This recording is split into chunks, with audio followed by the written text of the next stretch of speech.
Priyambada wonten menapa Ibu? Ora gampang aku dadi anak Pangeran Harjuna lho Priyambada. Liripun kados pundi Kanjeng Ibu? Ngerti ya nggih. Ngamarta klebon maling aguna kang wis ndusta Jambus Kalimasada. Malinge wadon jenenge Mustaka Weni.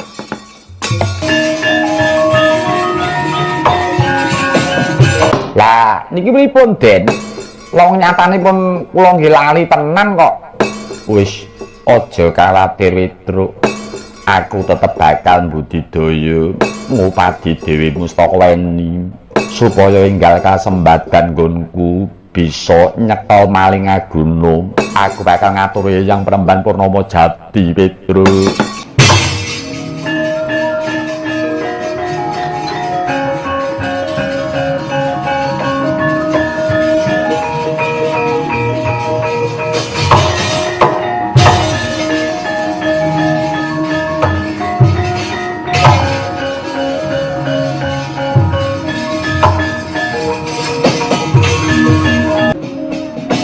Putuku bocah bagus Priyambada, kula wonten dawuh Eyang. Pun kaki wis uninga kok nggih, nganti kok rewangi matek aji pameling. Ing sedya putuku Priyambada bakal nyuwun pambiyantunipun Eyang. Piye carane bisa ngrebut Jamus Kalimasada kang cinidra maling aguna jenenge Mustaka Weni? Nun inggih Kanjeng Eyang, kaluhuran sabda paduka. Ampuh ya, Truk. Iya. Ing atase pandhita wis sepuh ning titis. Coba takok sesuk metune pira, Truk? Lambimu. Pandhita kok ditekoni nomor. Sapa ngerti arep bodho iki terus kepepet. Gelem ngandhani ta, Truk? Lumayan iso nggo badan. Bagong kuwi muni apa? Krungu lho, Truk. Apa kok kira aku iki budhek? Kowe iki ya ngawur kok, Gong. Lah nggonmu ngomong wis serune kaya ngono kok. Ya Penemban kuwi tengen. Krungu. Tak kira yen wis sepuh terus sudarungu ta, Truk. Putuku nggih bocah bagus Priyambada, kula wonten dawuh Kanjeng Eyang. Mustaka Weni iku wadine Prabu Bumiloka kang dadi nalendra ana ing Imanyumantaka. Mekaten Kanjeng Eyang. Iya.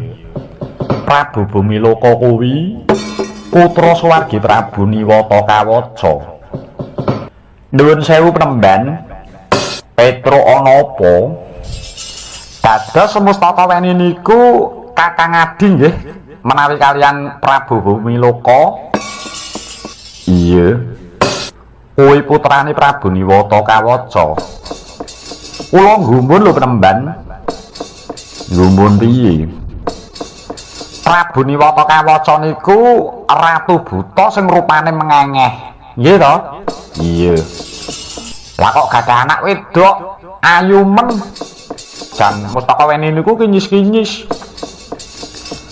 Ana ratu buta duwe anak ayu kok gumun ta, Truk? Lah suwargi Penemban Bagaspati kae pandhita buta duwe anak ayune ya ora jamak. Jenenge Dewi Pujawati sing saiki digarwa Prabu Salya. Ora mung anake sing ayu, putune ya ayu-ayu. Nganti putune dirabi ratu kabeh. Ngono ya, Gong? Iya. Aku ki malah gumun karo kowe kok, Truk. Gumun apa? Ing atase kowe iki ya menungsa lumrah. Jane kowe iki ya ora elek-elek banget. Ning bareng duwe anak kok malah teng pengengeh, teng pringis kaya buta kaya iki jane idam apa ta bojomu kae, Truk? Wo, lambemu. Tak watu sisan kowe. Lah wong karo ponakane dhewe kok malah dinyek. Petro, kula Penemban jane pakeme kuwi ana loro lho, Truk. Kalih dos pundi? ana pakem kang ngandhaki Kalamunta Mustaka weni kae anak Niwata Kawaca adine Prabu Bumiloka. Ning ya ana kang nyebutake Kalamunta Mustaka weni iku putra Begawan Mustaka Raja. Mustaka Raja iku pujangga buta ya pujanggane Prabu Bumiloka ana Ngima-Imantaka. Lah ingkang leres ingkang pundi penemban? Sing bener ya sing nyaskrep Bagong utawa sing manggap. Rungokno Gong. Sing bener kuwi sing nyaskrep. Wis ndelok ora gelem nyaskrep maido sisan. Engko terus ngomen ana YouTube-ku. Oh, dalange goblok. Dalange ora ngerti pakem. Mongko ning bukune ya ana kabeh. Dalang ku ya maca buku, dadi ngerti urut-uruting cerita. Aja mung maido. Kuwi lho, Cang. Dirungokke. Aja maido. Yen nonton YouTube-ku ya di-subscribe. Apa ta susah nyaskrep? Wong gari dipencet mak cenil tur gratis. Pono kawan. Kula penemban yen ana wong ngandhake Mustaka weni putra Prabu Niwata Kawaca kuwi pancen bener kok Punakawan. Ning yen ana wong ngandhake Mustaka weni putra Mustaka Raja kuwi ya ora luput. Sabab apa? Sabab Mustaka Raja kuwi sejatine kedadian saka Aji Gineng Sukaweda kagungane Prabu Niwata Kawaca kang mapan ana ing Paksu. Prabu Niwata Kawaca ngguyu lakak-lakak. Raden Janaka ngepasi Pasopati pener ana ing cetak utawa ana ing paksune. Satemah Prabu Niwata Kawaca gugur. Aji Gineng oncat. Oncate Aji Gineng dadi pujangga buta ya Prabu Mustaka Raja kae. Oh ngaten nggih penemban. Iya. Anakku bocah bagus Priyambada kula wonten dawuh Eyang Purnama Jati supaya winggal kasembatan anggonmu bakal ngrebut Jamus Kalimasada ana pangane Mustaka weni. Kowe tak sabda dadi Prabu Bumiloka.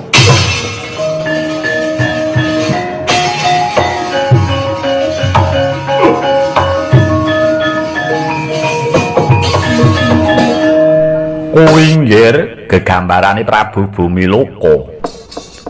Ladalah mekaten rupinipun penemban. Iya pancen mengkono putu. Petro kula penemban kowe tak sabda dadi pujangga buta Mustaka Raja.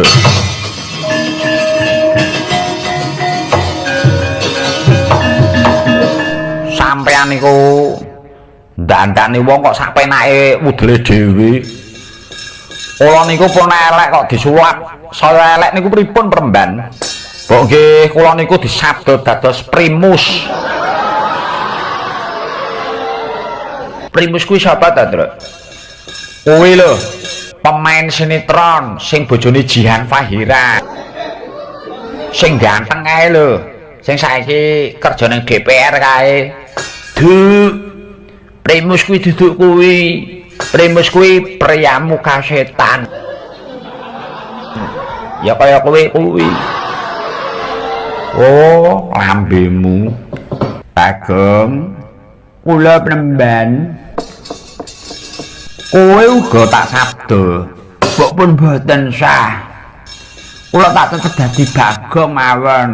Sekali Bagong nggih tetep Bagong. Kula nyukuri kaya kula kok. Kula mboten neka-neka urip niku sak derma mawon. Iki kanggo srana sabyantu marang bendaramu.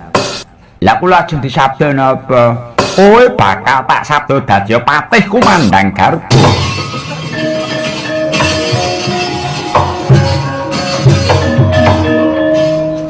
Rasakno kowe gong-gong. Kowe saiki ya mengingih.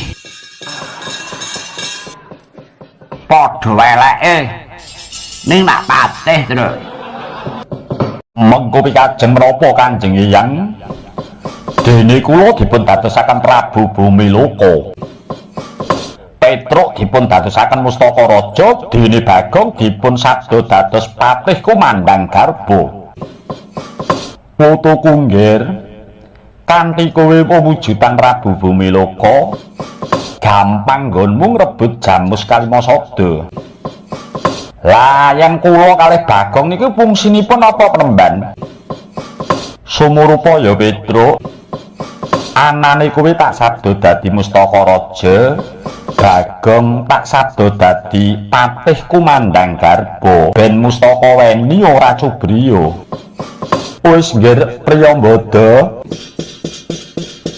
enggal cegateng lakune Mustaka weni lho pamit penemban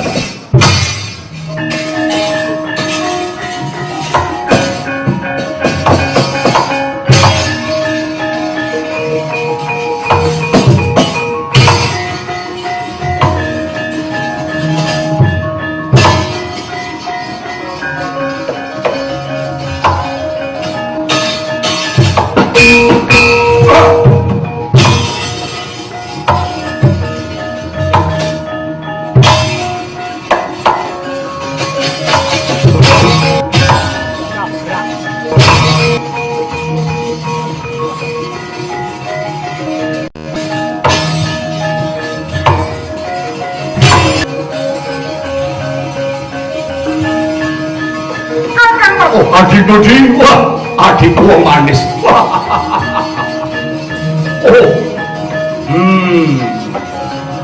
adik Budi, adikku.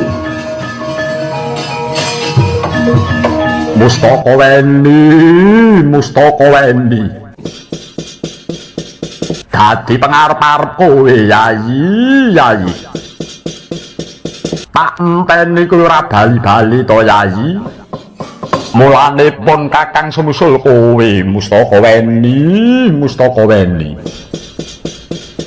Kakang Prabu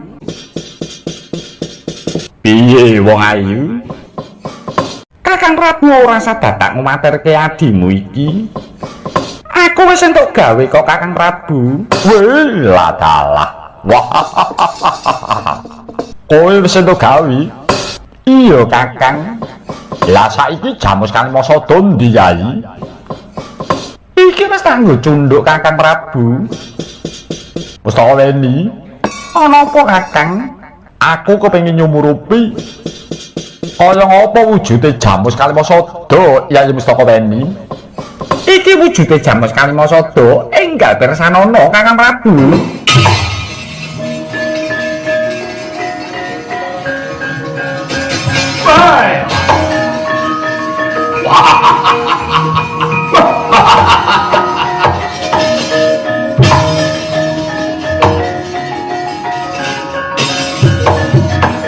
Mustaka weni kependeng nggonmu ngulake mara waspadakno aku dudu Bumi Loka aku Bambang Priyambada Tapi dewa.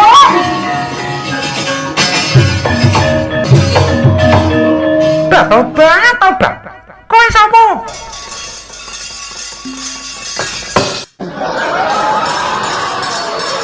aja demok-demok dalah kok malah ngerangkul karo ngemek-ngemek kowe gelem ngaku apa ora yen kowe ora gelem ngaku aku tak plinteng ndasmu Ciluk dah aku sesuk ndemok sik ya tobat wong edan kowe sapa aku Petruk ora arep malih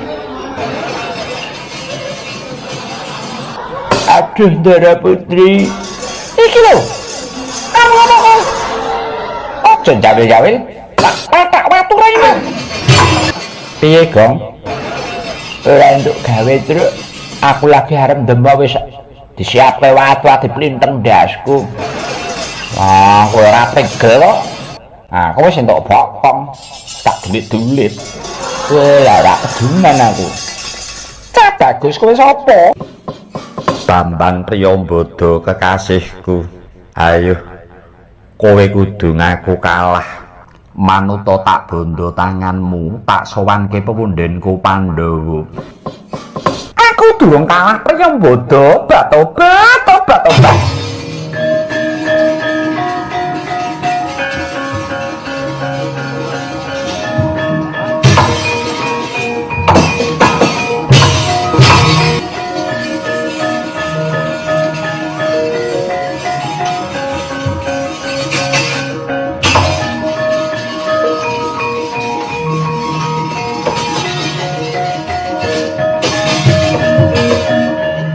Petro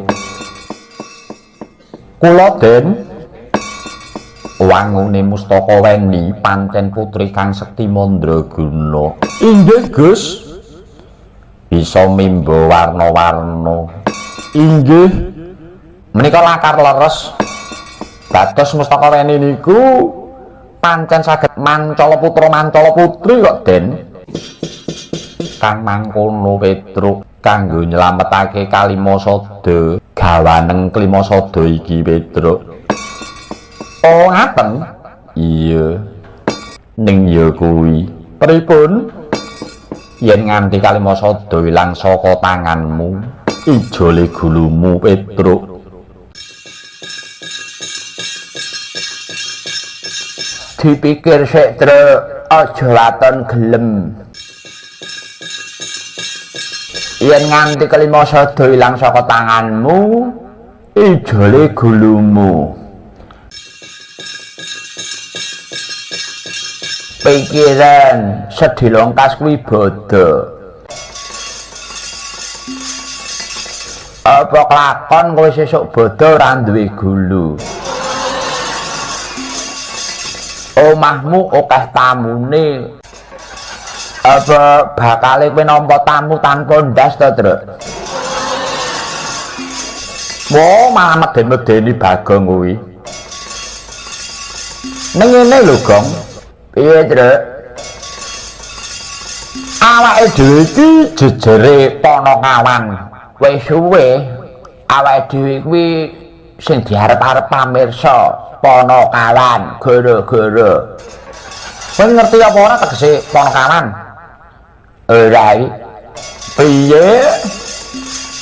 Panakawan nang ati tegese mongko kowe wis pirang-pirang taun dadi Panakawan.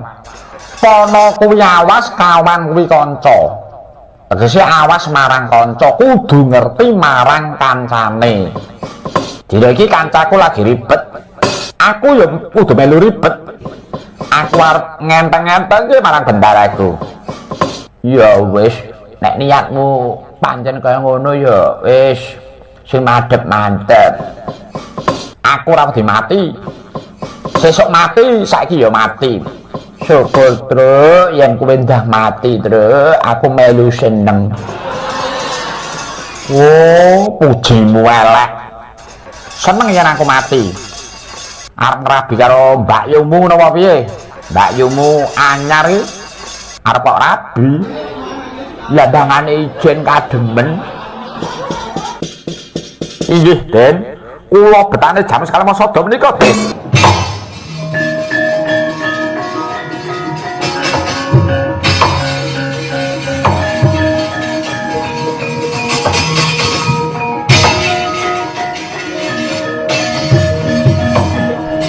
Cendak dawane umurmu mung gumantung ning Kalimasada iki lho, Truk. Kowe kudu ngati-ati. Kok ora pati penak awakku to, Truk, kok deg-degan kaya ngene iki piye ta, Truk? Adate yen atiku deg-degan ngene bakale ana apa-apa lho, Truk. Mula sing ati-ati ya, Truk. Mumpung kowe isih urip, kowe melinga ta, Truk, pengen dipendem ning ndi? Ora usah mikir sing jero-jero, engko yen pancen kowe kudu mati. Engko anakmu tak upenane. Anakmu ya anakku. Engko tak biayani sekolahe. Kowe yo aja kuwatir karo Mbak Yu. Wis, Mbak Yu mungko ya tak openane. Sebab kuwi bojomu, tak anggap ya bojoku dhewe. Oh, parah kowe, Gong. Minggat to. Malah ngregol-ngregoli. Walah, truk, muga-muga selamat kowe, truk. Wah, bakal tak toto nyawaku. Iki minangka tameng Kalimasada. Siapa saja boleh minta Kalimasada. Asal kuat nadai bendukku iki.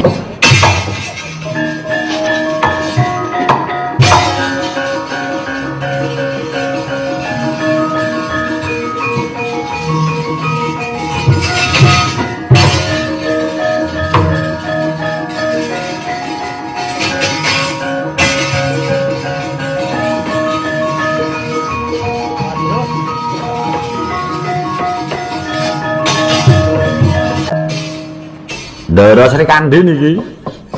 Iya ya Petro, aku bendaramu Sri Kandi. Piye kabare anakku Priyambada anggone ngrebut Kalimasada ana tangane Mustaka Weni? Apa sentuk gawe Petro? Nuwun inggih, Ndara Sri Kandi. Pangestune Kang Putra Priyambada sampun angsal damel. Syukur Petro, aku melu seneng. Namung ngaten Ndara Putri. Kepiye Petro? Wekdal mangke Kalimasada dipun titipaken dhateng kula. Kalimasada kok gawa Petro? Inggih. Kowe aja lanyu-lanyu. Aja lanyu-lanyu Petro, kuwi pusaka ampuh. Kene Kalimasada tak gawani. Bakal tak sowanke dhewe ana ngarsane para punden. Pripun? Tak gawani dhewe. Kuwi pusaka ampuh, kuwi pusaka malati. Yen nganti kowe kesuwen nggawa Kalimasada mengko bakal kena walating dewa. Kajenge kula kena walate dewa. Kula tak ngrasake kuwalat niku kaya ngapa? Yen merga kula mbeta Kalimasada kuwalat, terus Petruk disotke dadi kere. Kula niku pun biasa dados kere lho, Ndara Putri. Kula niku pun biasa dadi kere. Bendina kula niku kere. Yen kula kuwalat disotke dadi elek raine, wiwit lair Petruk niku raine pancen elek. Lah kok kowe malah nyepenake? Kowe wani mbadal perintahku. Ngaten Ndara Putri. Niki mboten perkawis kula wantun kalian Ndara Putri niku mboten. Nanging kula menika sampun gadah prasetya. Prasetyamu apa? Sinten kemawon kenging mundhut Kalimasada waton kuat nampi bendho kula niki. Lho, karepmu piye Petro? Apa kowe arep bendho marang aku? Lah nggih niki. Monggo ditadhahi riyin. Yen jenengan kiyat, nggih kula caoske. Menawi mboten kiyat ya mbuh dadi apa? Monggo dicicipi riyin bendho kula niki. Kowe aja sembrono. Bakal tak aturke marang bendaramu Raden Arjuna. Aturna kula mboten ajrih. Pokoke niki pun dados pantembayane Petruk, sapa wae sing pengin njaluk Jamus Kalimasada kudu nampani bendho kula. Kowe aja sembrono. Aku bendaramu. Pala dalah bendara apa niki mang tampani niki.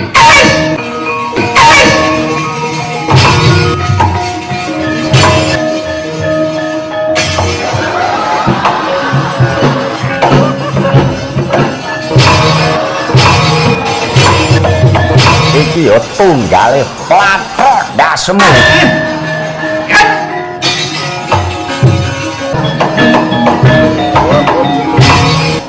Tunggale iki.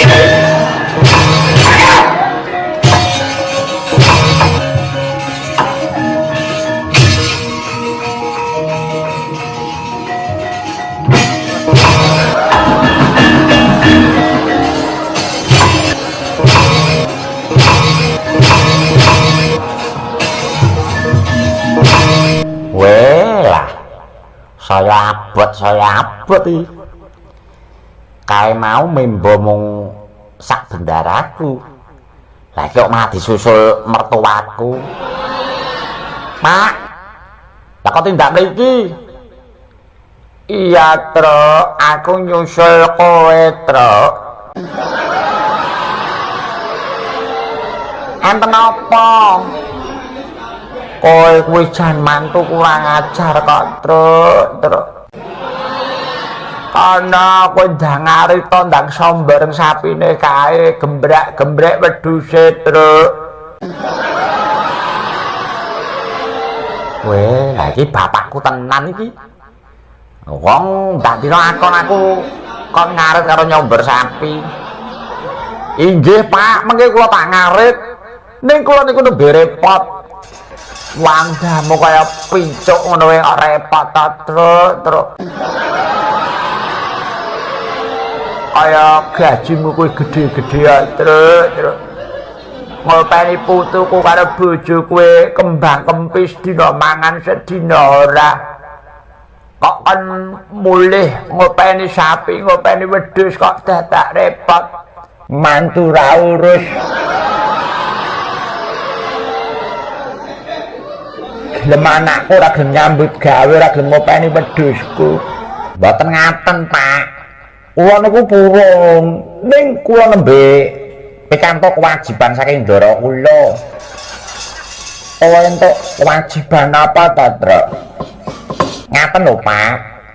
Kula niku dititipi jamus Kalimasada kelawan ndara kula Bambang Priyambada. Mongko dawuhipun ndara kula nek ngantos Kalimasada menika ucul saking tangan kula, lah ijole gulu kula. Wah, yang ngono Kalimasada tak simpene ta, Truk. Aku ora percaya karo kowe. Lah wong layang ngomah wae kok gadhekke ngono. Kene tak simpene. Lho. Iki bapakku kok pengen nyimpen Kalimasada iki. Wah, cubriyane niki. Ning niki sing didhawuhke kula. Kula niku mboten kenging dipun titipaken sinten-sinten. Ora percaya karo bapakmu ngono apa piye? Apa bapakmu kuwi tau ngapusi karo kowe? Malah sing ndak dina ngapusi malah dapurmu ta. Jaman kowe nglamar anakku ngaku kowe kerja dadi DPR, jebule mung nganggur kaya ngono. Kene tak tompone. Lah wong omahku entek mergo kok gadhekke sertifikate kok. Malah saiki surat Kalimasada arek kok tampa. Tak tampane. Tak simpene, Truk. Oh, ngaten. Iya.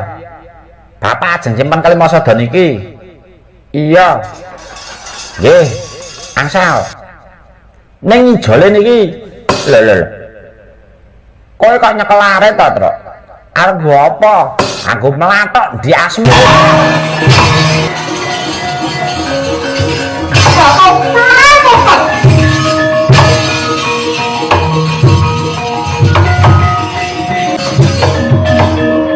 Wah, neng kene kok gedhe mencobane akeh godane. Wah, timbang ora slamet, tak gawa minggat Kalimasada.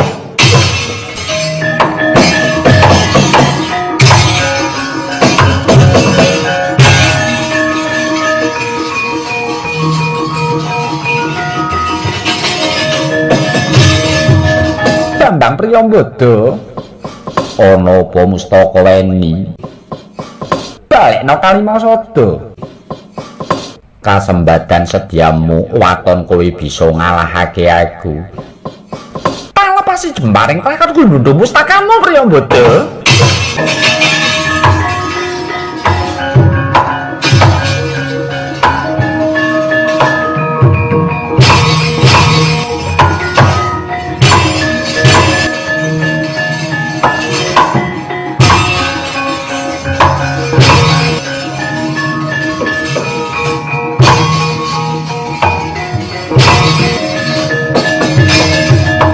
Kowe ngenrejonggo tak tadai kelawan tanganku. Yen nganti aku ora bisa gawe wirangmu, aja nyeluk Priyambada. Tak tak uculi sandanganmu dina iki Mustaka Weni.